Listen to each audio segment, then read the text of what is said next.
Bismillahirrahmanirrahim. Assalamualaikum warahmatullahi wabarakatuh. Hari ini kita akan melanjutkan materi perkuliahan kita di mata kuliah psikologi konseling tentang membangun relasi dengan klien. Ada beberapa poin yang menjadi perhatian kita. Kira-kira relasi seperti apa sih yang harus dibangun antara konselor dan klien dalam proses konseling? Yang pertama itu adalah hubungan yang bersifat afeksi.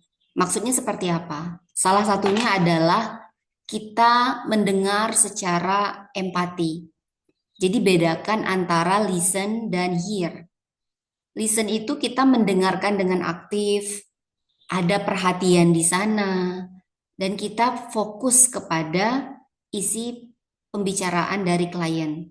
Sedangkan hear itu sifatnya pasif, kemudian otomatis dan tidak butuh usaha. Seperti kalau kita misalnya mendengar orang, maksud saya mendengar, misalnya lagi di pasar gitu ya, kemudian banyak orang lagi ngobrol itu kita hanya hear aja, tapi kita nggak listen. Nah, di dalam konseling itu yang dibutuhkan adalah skill listen, mendengarkan secara aktif dan fokus hubungan afektif ya. Jadi hubungan yang bersifat afektif, bukan hubungan kognitif. Jadi kita tidak banyak memberikan saran, tidak banyak mengintervensi pemikiran-pemikiran dari klien. Pahami perasaannya dan itu tadi, jangan banyak mengajari atau menceramai. Beberapa rekomendasi kalimat yang bisa dipakai itu adalah saya paham ini tidak mudah bagi Bapak Ibu atau kalau subjeknya itu lebih mudah bagi adik atau bagi saudara gitu. Silahkan disesuaikan aja kondisinya. Kemudian kita apresiasi juga karena dia sudah mau membuka diri. Terima kasih sudah bercerita. Kemudian yang kedua hubungan yang bersifat privasi. Jadi yang paling penting itu adalah keterbukaan klien itu sangat bersifat rahasia dan selalu jaga rahasia klien. Semakin konselor bisa menjaga rahasia, maka semakin meningkat kemauan klien untuk membuka diri. Kita sebagai konselor juga terjaga kredibilitasnya dan terlihat profesional kita sebagai konselor. Jika memang konselor itu juga berprofesi sebagai pengajar dan ingin menceritakan pengalaman-pengalaman di ruang konseling, sebaiknya menyamarkan identitas dari klien dan hanya menceritakan kasus-kasus khususnya saja, tidak perlu membuka identitas dari klien gitu. Karena tidak semua klien itu mau kisah hidupnya itu diketahui oleh orang lain. Nah, beberapa rekomendasi kalimat yang bisa dipakai seperti saya menghargai privasi Anda, privasi Bapak Ibu. Cerita di apapun yang kita bahas di ruangan ini saya pastikan hanya antara kita. Jadi kita memberikan keyakinan kepada klien tentang hubungan yang bersifat privasi ini. Kemudian support ya, sportif ya. Kita memberikan dorongan kepada klien dalam proses konseling ini gimana pada akhirnya terjadi perubahan perilaku. Jadi bukan hanya sekedar sharing tentang informasi dari klien, tapi juga kita memberikan semangat, memberikan support, memberikan klien kekuatan bahwa dia bisa menjadi manusia yang mengambil keputusan keputusan di atas kakinya sendiri, keputusan berdasarkan pertimbangan-pertimbangan rasional yang telah dia lakukan. Beberapa kalimat yang digunakan itu seperti jangan pernah ragu dengan kemampuan diri sendiri, kemudian Ananda, Bapak, Ibu itu hebat karena sudah sampai di tahap ini dan itu perlu dihargai, perlu diapresiasi dan perlu berjeda sebentar gitu. Tidak masalah, tidak perlu lari dengan sangat kencang. Ada kalanya kita perlu berjalan, ada kalanya perlu beristirahat sebentar dan melanjutkan perjuangan lagi. Jadi hubungan-hubungan suportif itu perlu dibangun dalam proses konseling. Selanjutnya hubungan yang bersifat kejujuran ya. Jadi kita harus memastikan bahwa cerita yang disampaikan klien itu benar-benar true, benar-benar cerita yang sebenarnya apa adanya, tidak ditambah-tambah dan tidak dikurangi. Dan jangan sampai klien itu menjadi bersandiwara dalam cerita itu. Beberapa kalimat yang digunakan itu adalah sebelum proses apa ya transfer, sebelum klien menceritakan lebih lanjut tentang permasalahannya, kita harus menekankan sebagai konselor atau fasilitator konseling di sini bahwa dalam hal ini Bapak Ibu atau saudara itu harus jujur dengan saya. Tujuannya apa? Agar saya semakin paham dengan posisi Bapak Ibu, agar saya bisa memberi alternatif dalam Bapak Ibu mengambil keputusan gitu. Agar saya bisa menganalisis kepribadian Bapak Ibu itu. Itu gunanya relasi yang bersifat kejujuran. Nah, bagaimana sih selanjutnya langkah kita dalam membuka relasi gitu ya? Ada beberapa poin yang menjadi perhatian konselor atau fasilitator konseling gitu dalam memberikan layanan konseling. Itu yang pertama adalah unconditional positive regard. Jadi penghargaan positif tanpa syarat.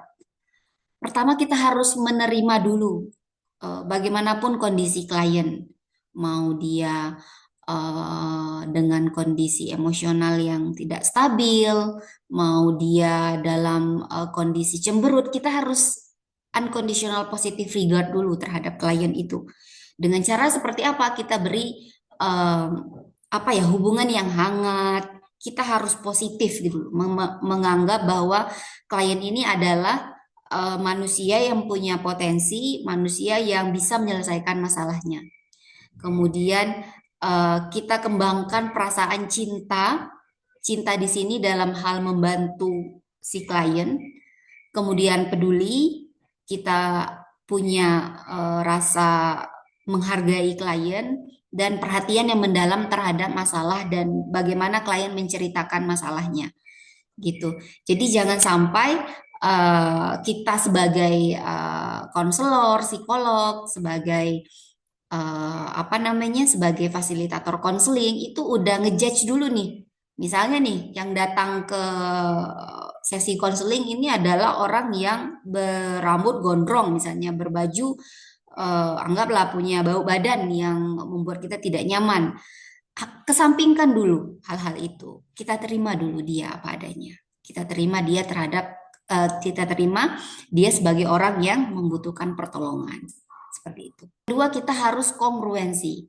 Maksudnya di sini adalah kita sebagai profesional itu bisa menunjukkan diri kita apa adanya.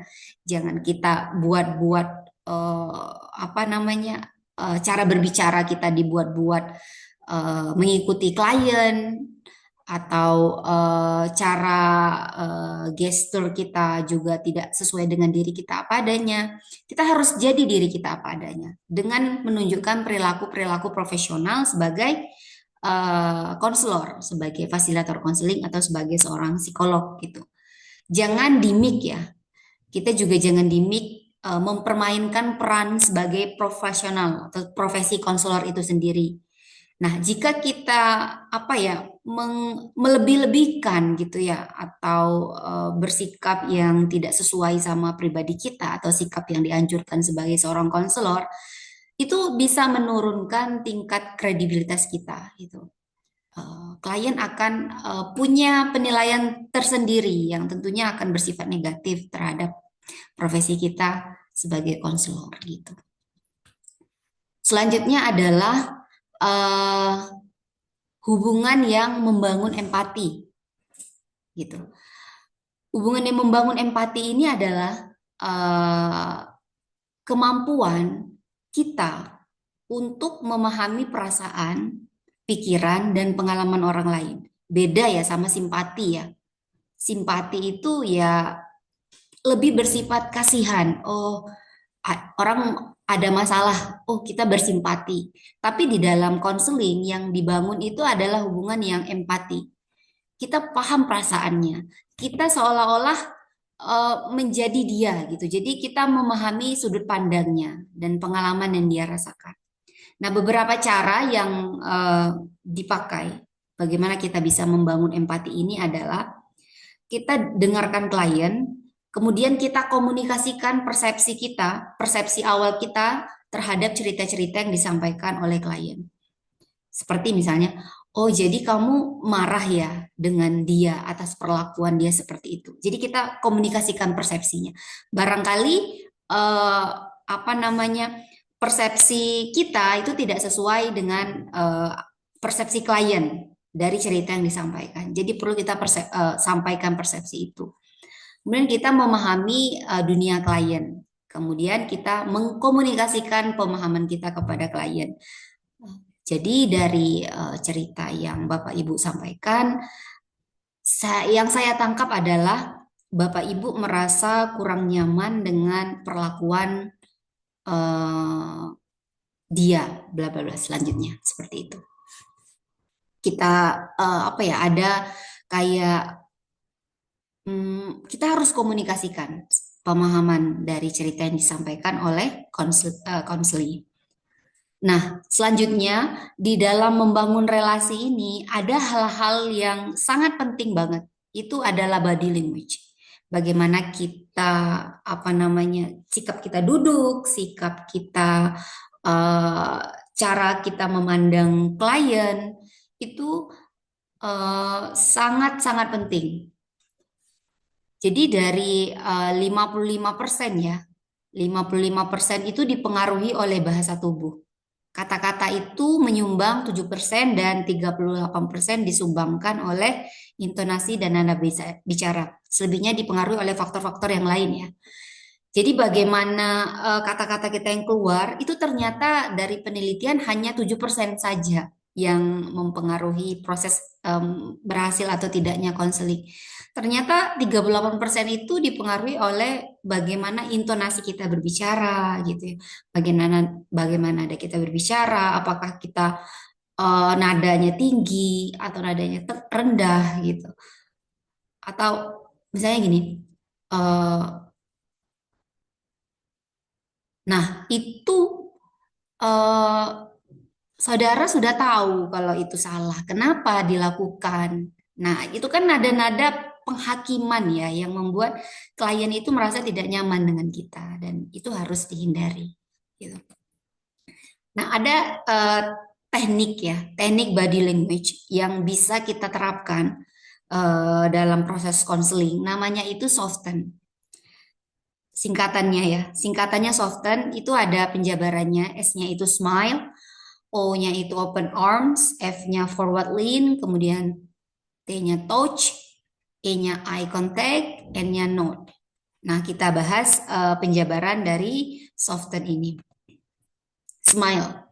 Jadi, pertama kali yang harus kita lakukan saat klien datang adalah tersenyum. Kita harus tersenyum dulu.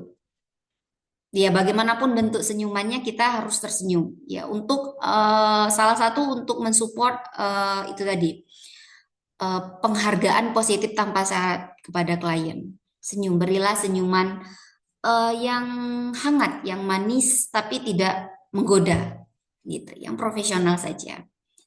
Nah, kemudian open gesture ya. Open gesture ini ada baiknya tangan kita itu seperti ini ada pada saat berbicara ada apa namanya ada kayak buka sedikit gitu. Jangan yang bersifat seperti ini ya pada saat cerita atau apa namanya body language open gesture yang apa namanya kayak gini. Nah, itu dihindari. Jadi sebaiknya gesturnya itu yang open gesture gitu. Yang oke kalau misalnya di posisi kursi yang seperti ini, yang saling berhadapan, ya sebaiknya seperti ini ya posisinya. Ini nggak kelihatan ya di kamera. Kemudian ya kita kayak seperti ini. Nah, Jangan jangan posisi menutup atau terlalu santai seperti ini. Nah, selanjutnya itu adalah forward lean. Nah, badan itu kalau bisa membungkuk ke arah klien itu dan tatap dia dengan penuh perhatian. Misalnya, kan sebenarnya banyak ya posisi posisi duduk antara klien dengan konselor. Ada yang berhadapan, ada yang sampingan seperti ini, ada yang berhadapan yang ada mejanya, ada yang eh, psikolognya di sana, duduk di sana, orang tuanya di sini, gitu. Jadi eh, tergantung itu tergantung kebutuhan dan tergantung lembaganya juga. Yang pasti pada saat klien itu menceritakan, posisi kita itu ya agak membungkuk sedikit gini. Kita dengan harapan klien merasa didengarkan gitu. Gitu kita apa namanya eh, bungkukkan badan dan dengarkan klien bercerita dengan penuh kehangatan. Ya, jangan membungkuk seperti ini banget ya, tapi yang ya membungkuk, maksudnya kayak dikedepankan sedikit posisi apa namanya posisi badannya ke arah kliennya itu. Nah, kemudian touch di sini bukan dalam hal negatif ya, tapi touch yang bersifat dukungan. Jadi boleh jika klien menangis gitu ya, kalau misalnya sama perempuan pegang bahunya gitu. Pegang bahunya dan diusap seperti ini, itu ternyata bisa mempengaruhi keberhasilan dalam konseling teknik seperti ini. Gitu. Kita touch.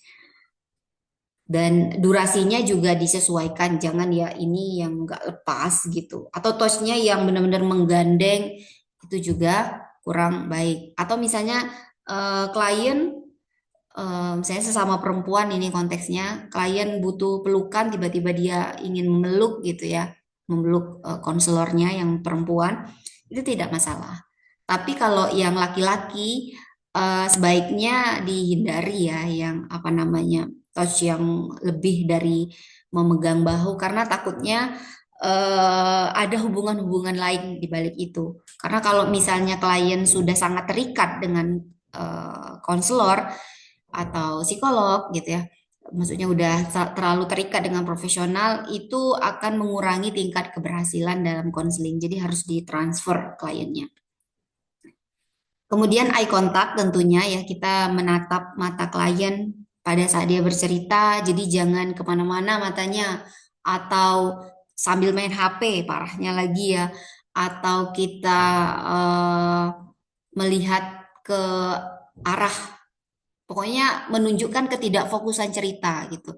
Ya kalau sekali-kali kalau emang butuh catatan, kita boleh melihat, kita menulis gitu ya. Menulis poin-poin inti dari permasalahan yang diceritakan oleh klien. Kemudian yang tak luput juga teknik note. Ya, note itu kayak mengangguk. Oh gitu ya. Gitu. Jadi kayak kita itu kayak ikut gitu, ikut tenggelam dalam cerita yang dia sampaikan. Gitu. Tapi kita tetap punya batasan juga. Jadi perlu banget teknik soften ini, smile, over gesture, forward lean, touch, eye contact, dan nod. Gitu ya. Nah, ada beberapa sikap yang harus dihindari oleh seorang konselor gitu ya dalam membangun relasi ini. Gitu. Yang pertama itu sikap acuh tak acuh. Jangan pernah menganggap klien itu sebagai orang yang sakit gitu ya. Karena kalau kita menganggap klien itu sebagai orang yang sakit, kita akan cenderung meremehkan, menganggap remeh klien. Oh, dia butuh saya gitu loh. Jadi kita kayak merasa sangat diperlukan banget gitu. Jadi kayak kita cenderung meremehkan. Tapi sebaiknya anggaplah klien itu sebagai customer, sebagai pelanggan gitu. Kita kalau kita menganggap klien itu sebagai pelanggan, maka kita akan berusaha untuk memberikan yang terbaik gitu. Memberikan pelayanan yang terbaik sehingga klien itu merasa masalahnya itu bisa selesai. Itu. Yang kedua, kita nggak sabar dan marah, orangnya cenderung emosional gitu. Misalnya klien tidak bekerja sama dengan baik, klien menyela apa yang konselor bicarakan. Jadi konselor akan cepat sekali merespon. Nah, itu sangat tidak disarankan. Jangan gitu, big no untuk karakter seperti ini. Kemudian jangan selalu memberi nasihat apa yang disampaikan klien, kita dikit-dikit nasehatin gitu. Itu jangan. Karena orang klien datang ke kita itu pertama kali mereka ingin didengar, bukan meminta saran gitu. Jadi bagaimana kita bisa memberdayakan dia sebagai manusia yang bisa mengambil keputusan, gitu, mereedukasi kembali klien itu.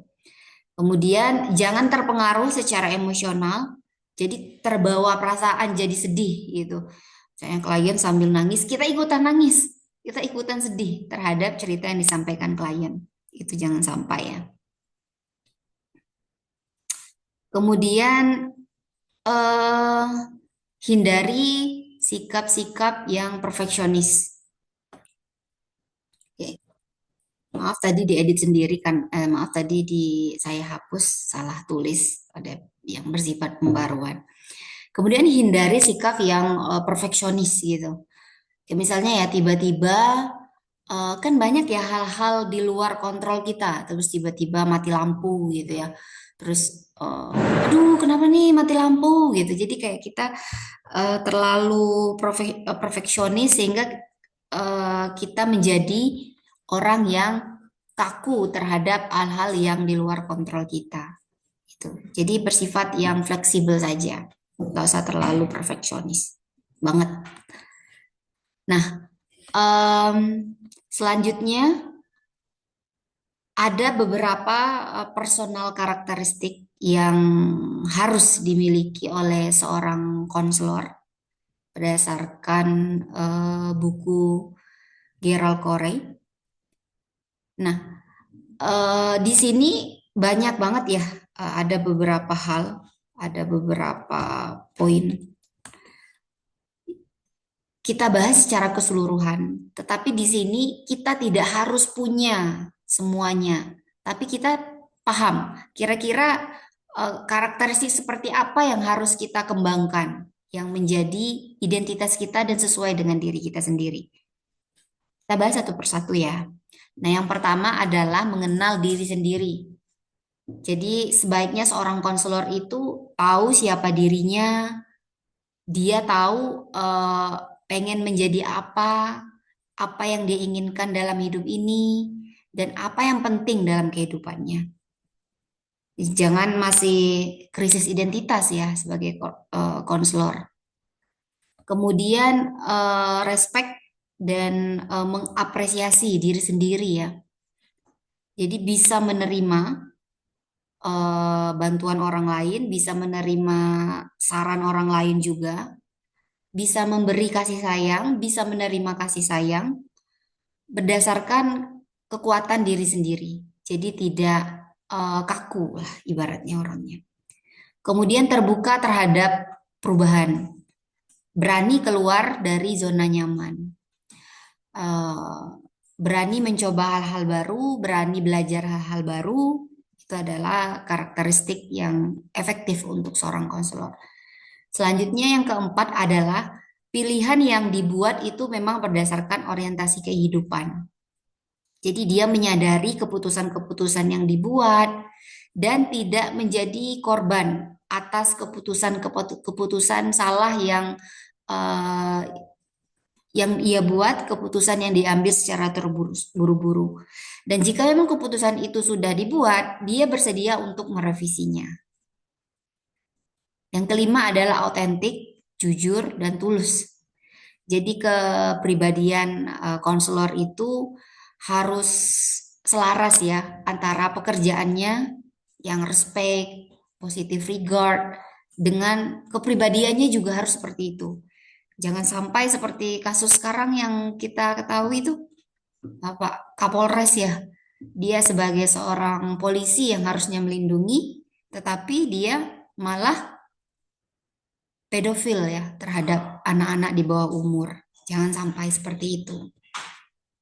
Itu contoh-contoh yang dapat kita jadikan evaluasi. Jadi pekerjaan yang kita geluti barangkali itu harus memaksa kita menjadi orang baik gitu. Jadi profesi konselor itu ya mau nggak mau kita dipaksa untuk respect, untuk peduli, untuk empati, untuk positive regard, untuk kongruensi dan seterusnya.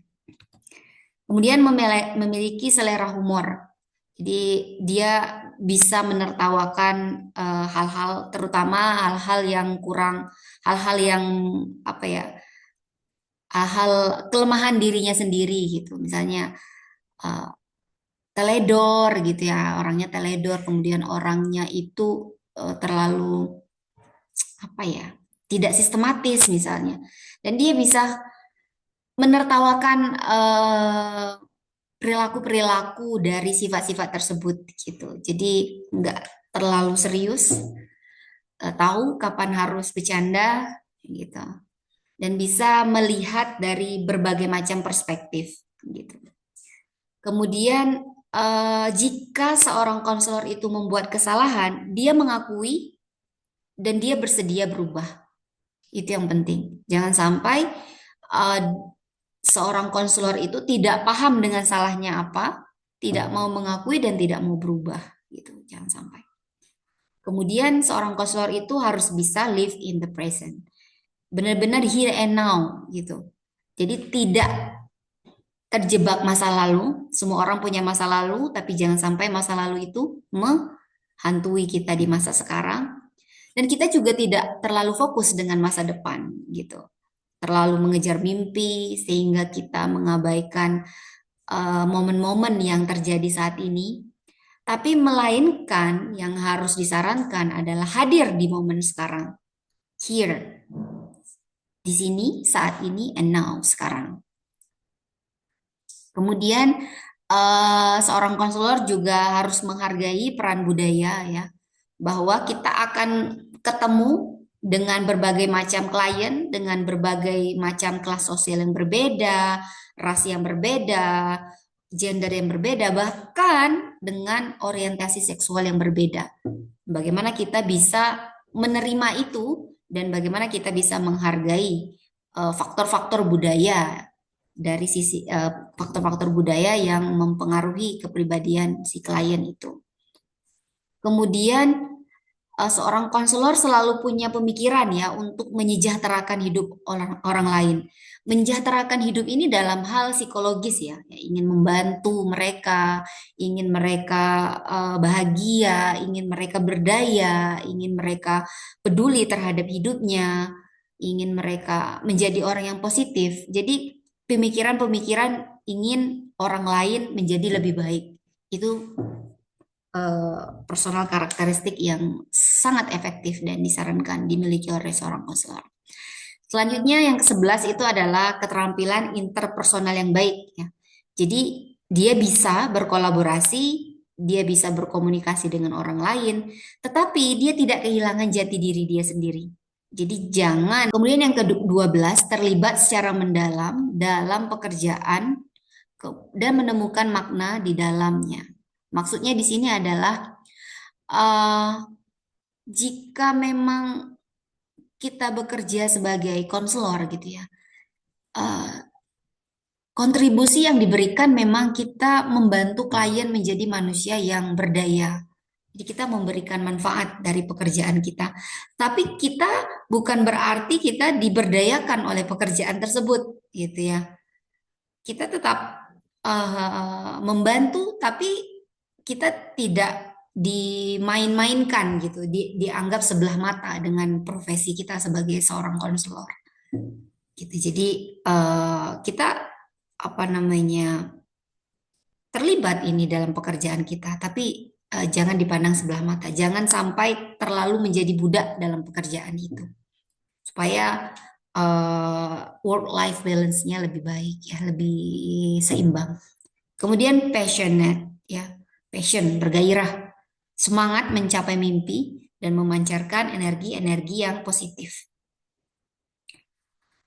Jadi seorang konselor itu ya harus selalu mengupgrade kemampuannya gitu ya. Jadi jika memang memiliki keterbatasan dana untuk ikut pelatihan, ya baca buku lah setidaknya. Baca buku, praktek secara mandiri, praktek dengan coba dengan orang-orang terdekat untuk mendengar ceritanya. Coba memberi saran dengan orang-orang terdekat terlebih dahulu. Itu adalah proses ya, proses kita berusaha untuk mencapai mimpi, proses bahwa kita itu passion terhadap profesi ini dengan salah satunya dengan kita mau terus belajar. Ya, kemudian yang terakhir ya, kita menjaga batasan yang sehat dengan klien. Kita hadir sepenuhnya membantu klien, tapi tahu kapan harus menolak untuk menjaga work-life balance kita gitu ya. Jadi kita tahu, misalnya klien udah misalnya mengajak, mengundang ke rumah gitu ya, sebagai ucapan terima kasih, dia sudah terselesaikan masalahnya. Nah, kita tahu nih, oh ini sudah tidak sehat lagi nih relasinya. Kita tahu kapan menolak dan kita bisa untuk menolak hal-hal itu. Yang perlu kita pahami adalah karakter-karakter seorang konselor yang disampaikan oleh Giral dalam bukunya itu, bahwa tidak ada satupun orang yang memiliki karakteristik tersebut. Yang punya semuanya itu enggak ada satupun gitu.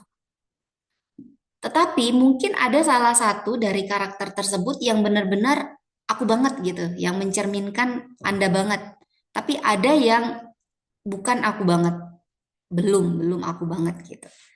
Nah, kenapa dibuat personal karakteristik yang bersifat idealis seperti ini? Harapannya adalah kita sebagai konselor itu bisa merenungkan, kemudian pada akhirnya kita bisa mengembangkan karakteristik seperti apa yang perlu kita kembangkan lagi untuk menumbuhkan pertumbuhan pribadi kita menjadi seorang profesional yang lebih baik, seorang pribadi yang lebih baik. Seperti itu. Nah, ini referensi yang saya gunakan untuk membuat materi pada hari ini. Nah, begitu saja materi kita pada hari ini tentang membangun relasi dalam proses konseling, gitu ya. Semoga bisa dipahami. Mohon maaf atas kekurangannya. Assalamualaikum warahmatullahi wabarakatuh.